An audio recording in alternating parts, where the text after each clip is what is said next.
મહિલા ઉપર દુષ્કર્મ ગુજારીને ફરાર થઈ ગયેલો ભાજપનો કાઉન્સિલર દીપુ પ્રજાપતિ 14 દિવસ બાદ ઝડપાયો। હાઈવે ઉપર આવેલા વાસદ નજીકથી ઝડપાયો। આણંદ શહેરના શિખોર તલાવડી ખાતે રહેતી એક 35 વર્ષીય મહિલા ઉપર અવારનવાર દુષ્કર્મ ગુજારનારા કેસમાં છેલ્લા 14 દિવસથી નાસ્તા ફરતા આણંદ જિલ્લા ભાજપના સસ્પેન્ડ કાઉન્સિલર દીપુ પ્રજાપતિને શહેર પોલીસે આજે વાસદ નજીકથી ઝડપી પાડીને વધુ તપાસ અર્થે રિમાન્ડ પર મેળવવાની તજવીજ હાથ ધરી છે। રિમાન્ડ દરમિયાન સમગ્ર કેસને સાંકળતી કેટલીક ચોંકાવનારી વિગતો સપાટી પર આવશે તેમ મનાઈ રહ્યું છે। પ્રાપ્ત વિગતો અનુસાર દિલીપ ઉર્ફે દીપુ પ્રજાપતિએ શિખોર તલાવડી પાસે રહેતી બ્યુટી પાર્લરનો વ્યવસાય કરતી 35 વર્ષીય મહિલા સાથે વોટ આપવાની પાવતી બાબતે મોબાઈલ નંબર માંગીને તેણીની સાથે અવારનવાર વાતચીત કરીને દુષ્કર્મ ગુજાર્યું હતું। ત્યારબાદ તેણીના ફોટા તેમજ વિડીયો તેણીના પતિને વોટ્સએપમાં મોકલીને વાયરલ કરી દેવાની ધમકી આપીને અવારનવાર દુષ્કર્મ ગુજાર્યું હતું।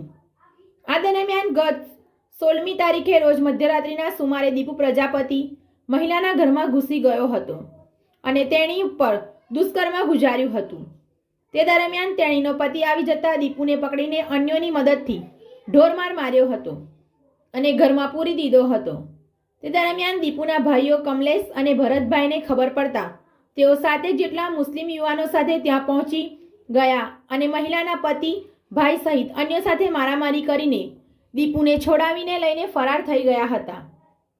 આ અંગે શહેર પોલીસે ગુનો દાખલ કરીને તપાસ હાથ ધરી હતી અને હુમલો કરીને છોડાવી જનાર તેના ભાઈ ભરતભાઈ ગોરધનભાઈ પ્રજાપતિ, કમલેશભાઈ ગોરધનભાઈ પ્રજાપતિ, સોહિલબેન મહેબૂબબેગ મિર્જા, રમીશભાઈ ઉર્ફે બોખો રફીકભાઈ મલેક, શહેજાદ ઉર્ફે બાબુ સલીમભાઈ મેમણ અને સદામ મિયા ઉર્ફે તોસીફ યાસીન મિયા મલેકને ઝડપી પાડ્યા હતા। જો કે દીપુ ફરાર થઈ ગયો હોય પોલીસના હાથમાં આવતો નહોતો। દરમિયાન આજે પોલીસને માહિતી મળી હતી કે દીપુ વાસદ નજીક હાઈવે ઉપર આવવાનો છે, જેથી પોલીસની ટીમ વોચમાં ગોઠવાઈ હતી। તે દરમિયાન દીપુ આવી પહોંચતા પોલીસે તેને કોર્ડન કરી ઝડપી પાડ્યો હતો અને આણંદ લાવીને વિધિવત રીતે દુષ્કર્મના કેસમાં તેની ધરપકડ કરીને રિમાન્ડ પર મેળવવાની તજવીજ હાથ ધરી છે। દક્ષિણ ગુજરાતમાં સાપુતારા, સેલવાસ વગેરે સ્થળોએ રહેતો હતો। શહેર પીઆઈ વીડી ઝાલાના જણાવ્યા અનુસાર બનાવની મધ્યરાત્રિ બાદ દીપુ કાર દ્વારા અન્યો સાથે સાપુતારા પહોંચ્યો હતો અને ત્યાંથી સેલવાસ સહિતના અલગ અલગ સ્થળોએ છુપાતો ફરતો હતો। આખરે આજે વાસદ આવતા જ તેને દબોચી લેવામાં આવ્યો છે। પંચનામા, મેડિકલ તપાસ સહિતની કાર્યવાહી હાથ ધરીને પૂછપરછ કરવાની તજવીજ હાથ ધરી છે। આવતીકાલે રિમાન્ડ માટે કોર્ટમાં રજૂ કરાશે। રિમાન્ડ મેળવીને સમગ્ર બાબતે તલસ્પર્શી તપાસ કરવામાં આવશે તેમ વધુમાં જણાવ્યું હતું। જિલ્લા બ્યુરો રિપોર્ટર સદરુ બેલીમ દ્વારા। આરોપી પકડ્યો છે, શું છે વિગત?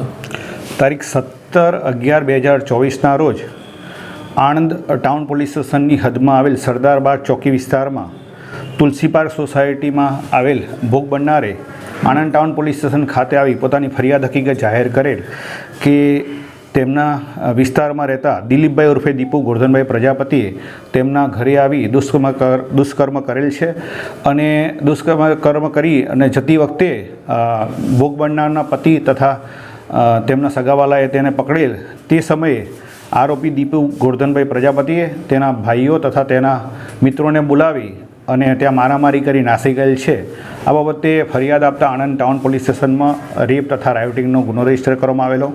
આ ગુનાની તપાસના કામે સૌપ્રથમ એક આરોપી નમૂદ હોય અને અન્ય આરોપીઓ અનડિટેક હોય જે પૂરતા પુરાવા એકત્રિત કરી આ કામે મુખ્ય આરોપીના 2 ભાઈઓ તથા અન્ય 6 આરોપીઓ જે રાયોટિંગમાં અને આરોપીને નાસી જવામાં મદદરૂપ કરેલા હતા તે તમામ આરોપીને એરેસ્ટ કરવામાં આવેલા। આ ગુનાના મુખ્ય આરોપી દિલીપભાઈ ઉર્ફે દીપુ ગોરધનભાઈ પ્રજાપતિ ગુનો કરી નાસી ગયેલ તેને પકડવા પોલીસની અલગ અલગ ટીમો બનાવવામાં આવેલી, જે ટીમોના ભાગરૂપે પોલીસ અધિક્ષક શ્રી જસાણી સાહેબની સૂચના અને માર્ગદર્શન હેઠળ સદર ગુનામાં સંડોવાયેલ મુખ્ય આરોપી દિલીપભાઈ ઉર્ફે દીપુ ગોરધનભાઈ પ્રજાપતિને ગઈકાલે એરેસ્ટ કરવામાં આવેલો છે।